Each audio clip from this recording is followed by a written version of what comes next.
Oh boy, this is one heck of a story right here. Uh, what I was going to do was talk about how this guy got started, a little bit how this guy got started, and the songwriters of this record at number 13, but I hit the mother lode last night. Came across a YouTube comment by the artist himself how this next song, or at least his side of the story of how this song came along, and it was pretty amazing. I thought I'd go ahead and share that with you, so I just went ahead and researched that a little bit. Talk about some blue-eyed soul, a little bit of gospel too. It kind of reminds me a little bit of Sam, just a little bit of Sam Cooke and Lou Rawls, the Impressions, maybe Otis Redding, and Grayson Hughes would talk it over at number 13 from Connecticut, but he moved to New York City in the mid-'80s. But I want to jump ahead to the album Blind to Reason, either the first or second single song at number 13, Talk It Over, Let's Talk It Over in Bed, up 11 from 24. This was a substantial hit in the summer of 1989, and read some YouTube comments underneath the video of this song. Boy, I tell you what, a lot of people have some fond memories of this record. Really got into this lovey-dovey slow dancing record. Slow dancing, swaying to the music by Grayson Hughes at number 13 on this fancy playlist. First and foremost, let me talk about the guys who wrote this song. Brings back some fond memories. These two guys, the songs that they wrote, brings back some fond memories of my childhood and teenage years.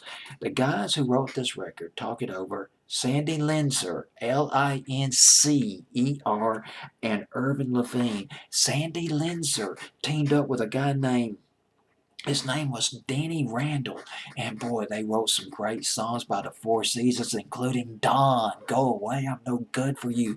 That song was a massive hit by the Four Seasons, right in the teeth of the British invasion of early 1964, when the British were taking, but the Beatles and Dave Clark Five and all of them were really ginning up, taking over the charts, and Dawn by the Four Seasons. Four Seasons having some hit records in 1964, and they wrote Working My Way Back to You, another hit by the Four Seasons.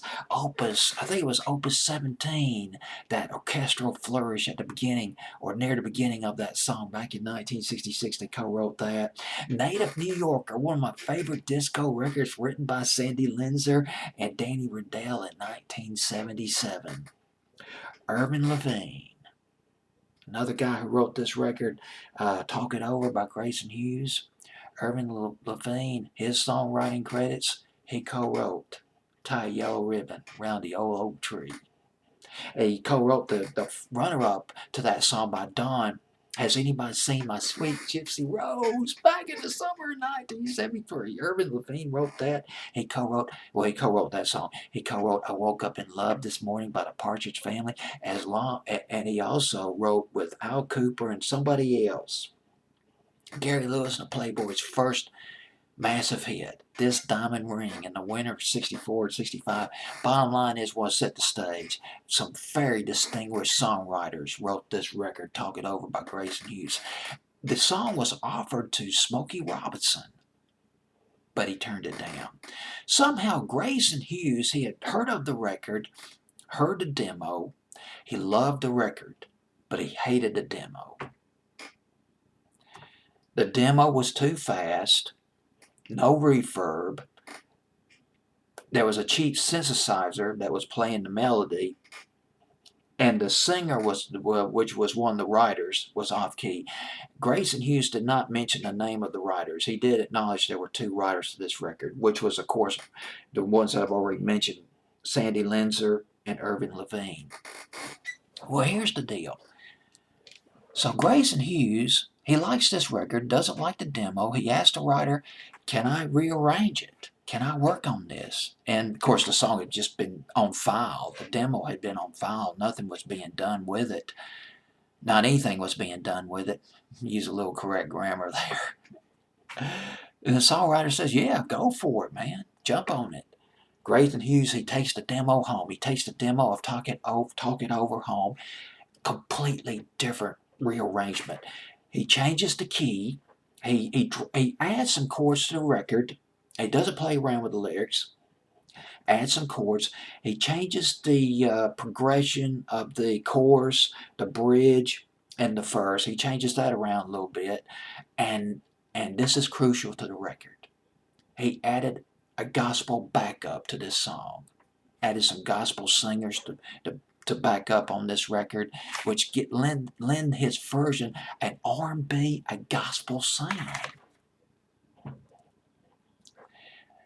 This songwriter, he heard the demo and just, well, according to Grayson Hughes, from what I read on his YouTube comment, and this gets a little complicated, so bear with me.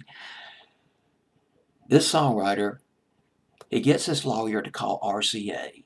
That was Grayson Hughes' record label.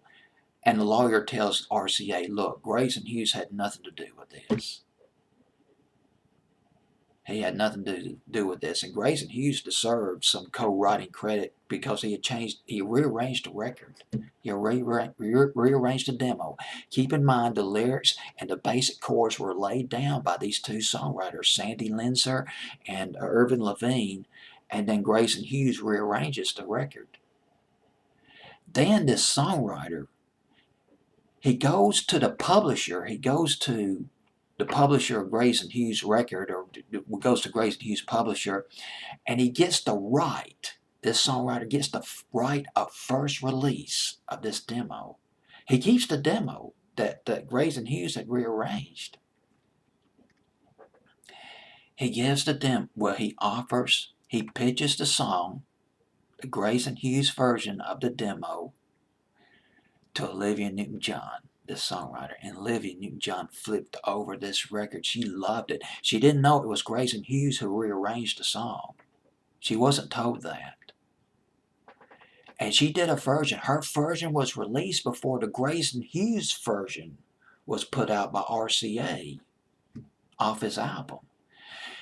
But the Olivia Newton-John version did not do well. It flopped. And then the Grayson Hughes version came out, went to number 19 on Billboard's Hot 100.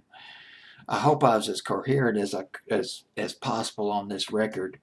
And this, of course, now, one thing that I've learned, there are always 2 or 3 or 4 sides to the story. That was great. That was want to qualify this by saying that was Grayson Hughes' side of the story.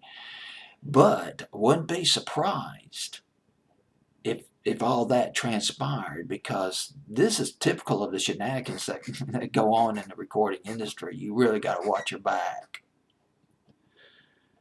Whew, boy, that was quite a story right there. Anything else I need to mention?